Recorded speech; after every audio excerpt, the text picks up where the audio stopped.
Well, very good afternoon on the 27th day of February 25, and I'm at Inverlochlarig car park for climbers. It's a long drive in from Balquhidder, and the road surface is alright, but what happens is they've resurfaced, but they've not, they've put that on top of the old tarmac, and at each side there's quite a drop. So it's quite tricky actually, and if you meet an oncoming vehicle, well, there's lots of stress and reversing and buggering about. But just over here is the starting point for the upward climb for Stibinian and over to Benmore from the Inverlochlarig, can't speak, Inverlochlarig side. So I've been away up on that glen. I've done that a couple of times. The first time I came up here actually was, well, I can't remember when it was not really. It was July and it was misty at the tops and it wasn't very good. Another time I was climbing up here was the, you can see the kite. There's a kite over there. The bird kite, the prey, bird of prey. Beautiful bird. But yeah, the time I come down off the mountain up there, and bloody hell, my legs had turned to jelly. I was absolutely exhausted, and I came down here. I was absolutely pissing in sweat. I got here. I rolled a cigarette, and my pre-arranged lift came around, and the guy says, "I'm sorry I'm a bit late." No, he says, when he arrived, he says to me, "I hope you've not been waiting long." I says, "No, not really. You didn't realise that I'd been bloody racing to get here." But there we go. Inverlochlarig is, well, it's a farmstead. We're going to have a walk along. I don't know if there's any dogs or that about, but we'll have a walk along. But this is the where Roy MacGregor was actually brought up. He was housed just over there somewhere. Of course, he's buried at Balquhidder kirkyard. And so this pass over here will take you straight through to Inverlochlarig. It's a fair old distance, right enough. It was a very, very beautiful morning with the blue skies, but it's clouding over a wee bit. It said that would happen in the west. That's why I didn't go further west today and decided to come in here. And it's still late February, so it's still bloody cold. Plenty of snow up in the top mountains. But it's beautiful. I couldn't really stop. I might do it on the way back, but Loch Katrine is first, heading east. Loch Katrine, and then it's Loch Boyle. And they looked really beautiful today, but like everywhere now, there's the signposts. It just seems to be a thing about obsession with signposts. What does this one say? Please do not climb over the wall. Access to Stibinian is now through the gate, 75 metres from here. So, I mean, fair enough. We don't want the old dry stone dikes damaged, but at the same time, this obsession with signage, and all the way along, no camping, no this, no none of that, none of this, none of everything else. So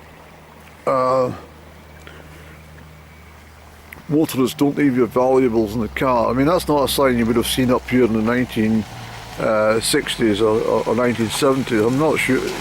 This is a 21st century thing. People taking your valuables, you know. But anyway, there we go. All looking good. Very beautiful, Andy, isn't it? Very, very pretty. So it's still well below freezing up the very tops, and there's a shepherd on his way. You know, I think the shepherd used to walk everywhere, now they bloody scoot about in that thing.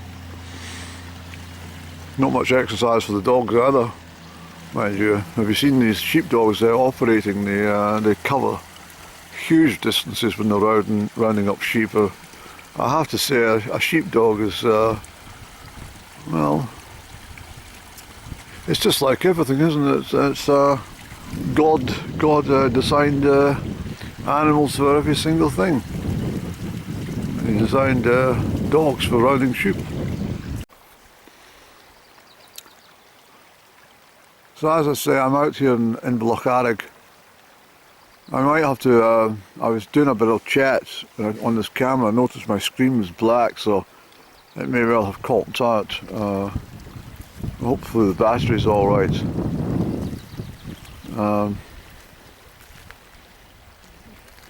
But let me just start all over again. This is Balquhidder. It's a Stubbercroin, I think it is. We've got plenty of snow on both summits. That one is, I'll have to put the name up, that's the one you can see from Crieff at the very back. If you walk through the glen, you'll get to Crieff. And I've clambered up the top of this bloody stuff to get to Stubbercroin.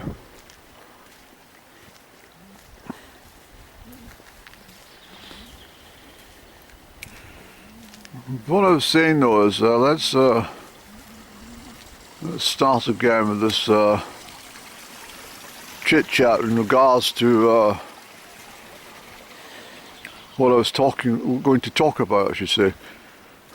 I don't know if anyone's ever heard of slide. It's called street light interference data exchange. Are you listening to me over there? Maybe they were interested in what I'm talking about, Eddie. Yes, it's okay, folks. Oh dear. Get him down, everyone. It's just Andy. Right, what I was saying here is street light interference data exchange. Now, I was a contributor to this data exchange back in the late 80s, early 90s. I don't think they operate anymore. They maybe have some archive stuff, I don't know, but anyway. Pay attention, I'm talking to you lot. And what prompted me to do it was, after years and years of this occurring, I'm going back to when I was about 8-year-old.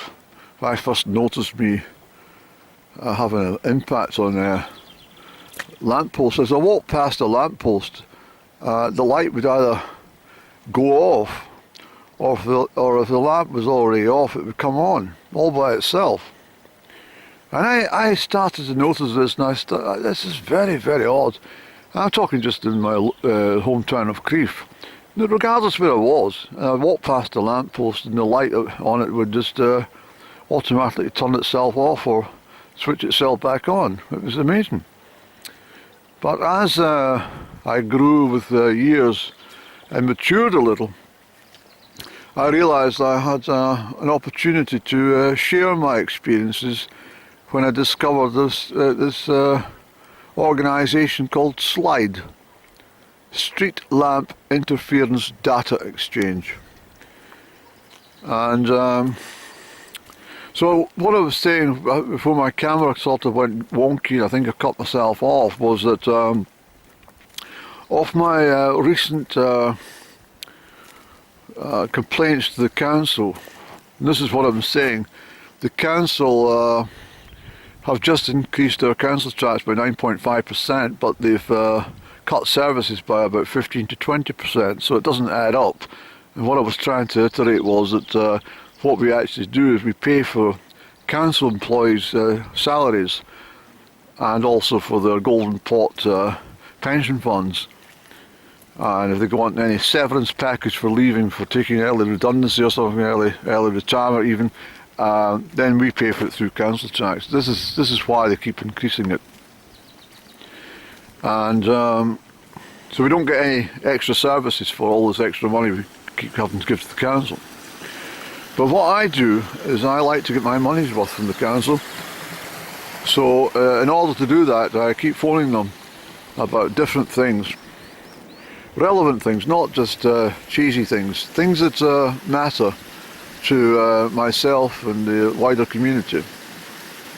And the latest one I discovered was in my own village, was that they've installed new LED lights which have turned the village from night to day during the nighttime hours, in darkness, you know.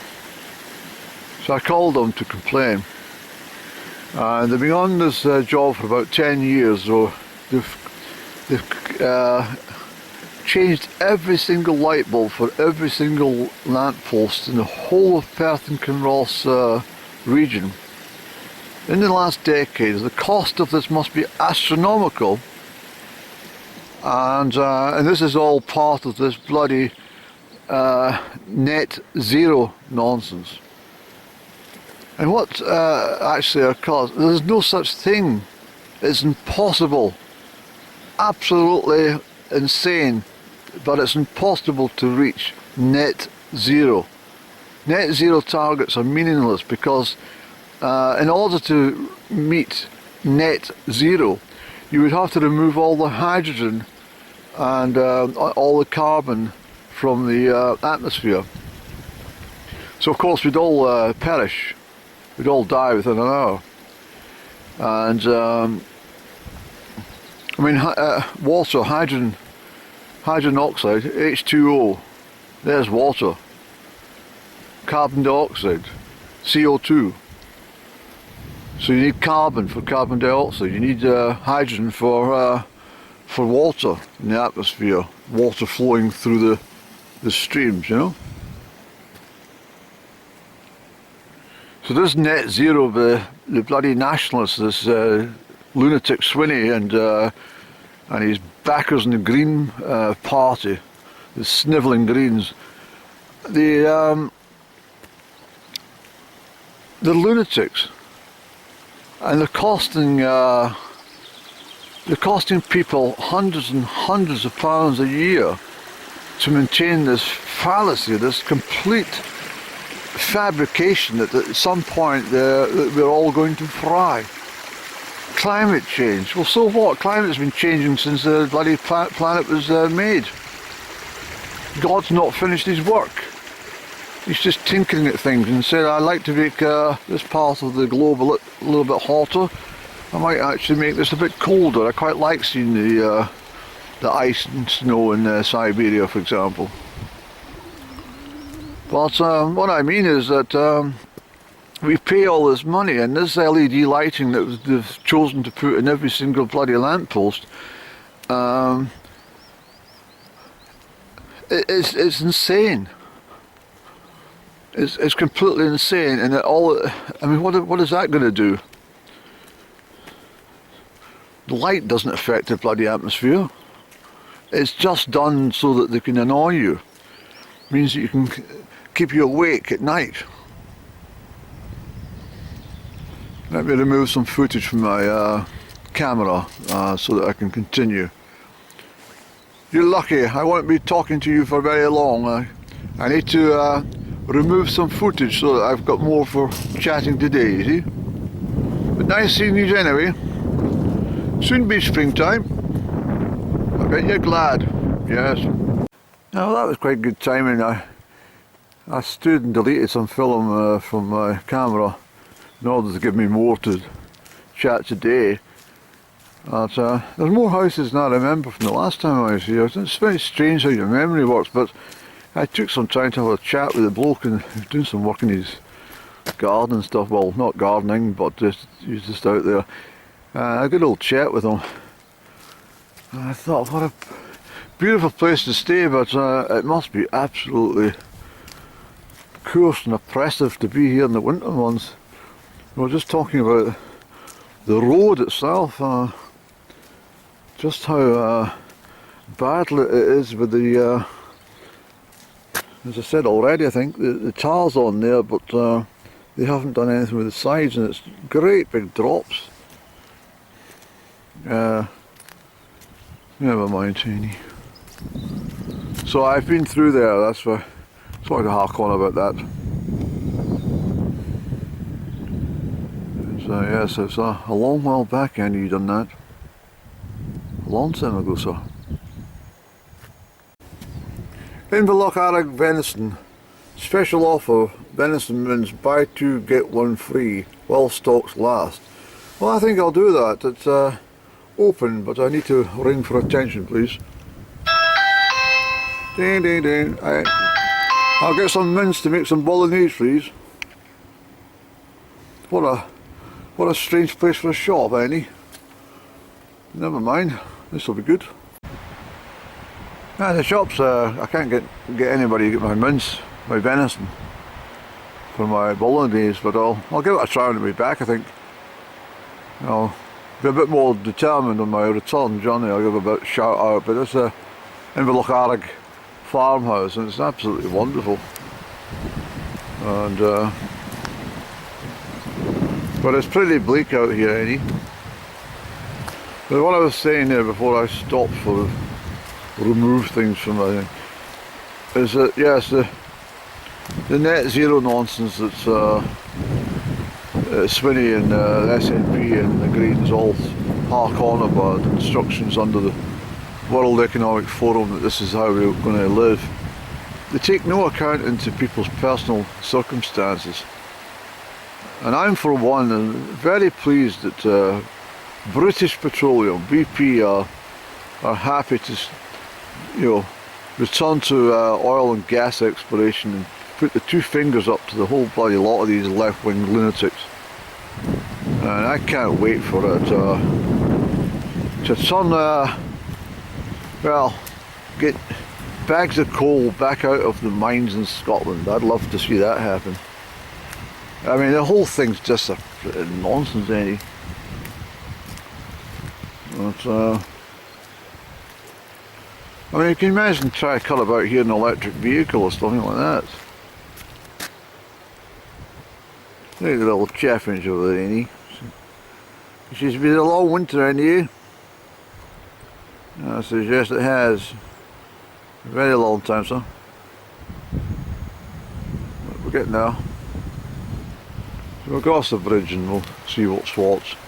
As I say, I'll get on my return, I'll give them a shout and say I need some mince for my bolognese over the weekend, please. Venison mince. Oh, there, I heard somebody coughing. Somebody must be around.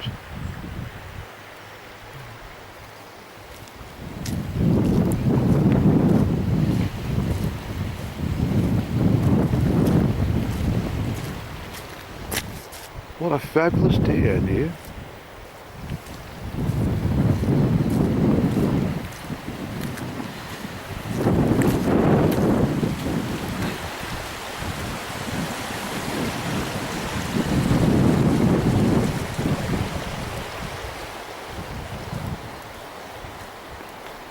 Ah, there's the name of that mountain that I could never remember. Loch Katrine. You see it? That's Loch Katrine at the back there, Annie. And that's the one that when I'm sitting at the Glengyle car park, I look, it's the last one I can see. The big one. Yes, it's a long time. I don't remember. I must have had some sort of an amnesia attack, but I don't remember half the stuff that I see today on my return. So I must have come down through the glen and headed across the moorland rather than come through here. I think that's what you've done, Andrew. But let's have a little wander along here, Annie, somewhere. I've probably missed half of the stuff I was going to tell you today about things, but never mind. So that's Stevinian through there. If I focus in there, Annie.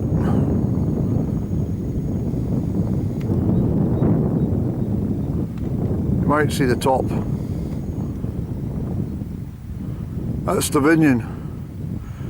And to go up there, well, I done 5th of September 23. I did Benmore and Stibinion the same damn day. But for experience from coming from here, I started along there at the car park, and then you go up the way, oh the bloody up here, and then you've got to trail along the top of the ridge for a long while, and then you get to Stibinion. Benmore's further back, of course, but this is the route that takes you through to Loch Lomond. So I'm just eyeing up to see a bit of a recce, just to see exactly what's what. I think that's manageable, and it's a fairly decent glen, but yeah, that looks like we're going to do this one. I think what we'll do, Annie, is we'll drop the car up at, well, I don't know what we'll do. I think what we'd have to do is camp out overnight, just walk it, take the little boat across Loch Lomond, which runs during the summer months, to Arica, and then return, and then walk back and camp overnight, and come back and collect the car. That's what we'll do, Annie. Look at that, stretching all the way out to Balquhidder. You can't quite see, but that's Loch Doyne first of all, and then Loch Voyle, which I'll show you later on. It's a long damn glen, this, actually. It slices right through, and just to think that Raibeart MacGregor was, well, he would just be wandering around here all the time.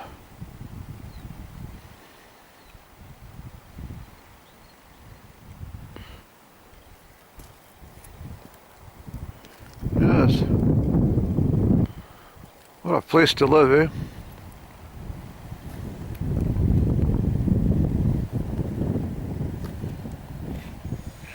So you get over the top of that, and you go down and you're into Strathire.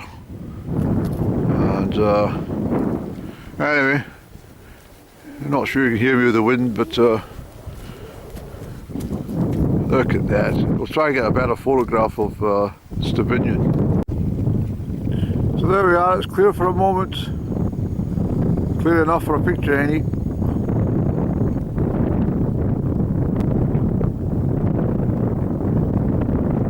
Yeah, I've been bitterly cold up the top there, Annie. It's nearly 4,000 feet.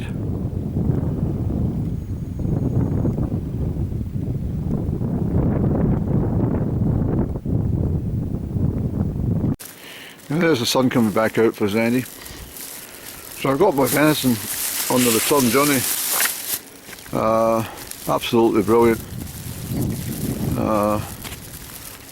3 pound of venison. That's 3 separate pounds of venison for £9. That's absolutely brilliant. What's that work out, Annie?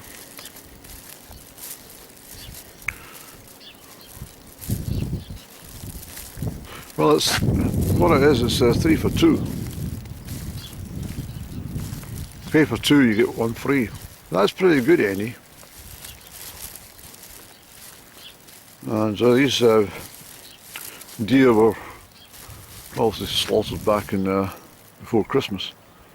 So it's 24. It's November 24. So. So that's a view down. That's Loch Doyne, and the one further east is Loch Voyle. Hi there. So that snakes its way through the Balquhidder Pass and almost to the A84, which leads south to Strathire or north to Loch Head. But isn't that fabulous? The sun's just not hitting it correctly just now, I'm afraid, but I'm stopped right in the middle of the track, so I can't really hang about here in case vehicles come either to my rear or to my face, so I must depart from this particular spot. But I'm going to try and get a location further along stop for a cigaretto, but it's a tricky road. It's I mean, that looks all right just now, but I can assure you further along it's very tricky driving. So there we go. Isn't it beautiful and so peaceful as well? Look at the old Scots pine trees. To think that once upon a time most of Scotland were covered with these things. The beautiful trees. And anyway, I should not linger. Let's go.